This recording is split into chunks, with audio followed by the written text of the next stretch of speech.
So the Thomas test is a great way to check the flexibility of your quads and your hip flexors. All you need is a table or a bed, but I prefer a table because the hard objects gives us a little bit more of a specific response. So I'm gonna lie down with my knees hanging off the edge of the bench, okay? From here, all I'm trying to do is bring one knee up to the chest and then pay attention to what happens to the other one. So for this example, I will test my flexibility of my right hip flexor and quad by bringing my left one up.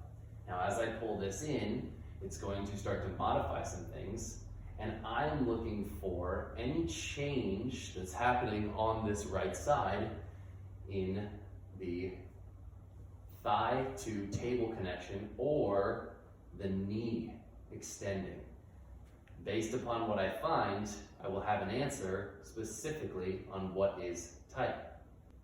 So if I come back to this starting position, setup position of this test, and I notice that my heels are not quite beneath me, I can already sort of indicate that my quads have some tension, some tightness, okay?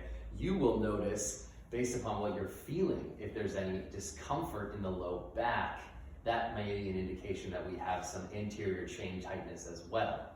When I get to that full flex position, I want to make sure that I don't get pulled off the table entirely. This will tell me that we have kind of failed the test and that we have a tight hip flexor, iliacus psoas up on this side. We want to make sure that we can keep some sort of contact down and that we can also get the knee or heel bent behind. Now, if you can keep this contact against the table but your leg kicks out, that's an indication that the quad is pretty much our lowest hanging fruit or tightest region on the body. If that stays down, but we get this lifting of the pelvis up and we cannot keep that connection down, then we've got some overly tight hip flexors and we need to get in there.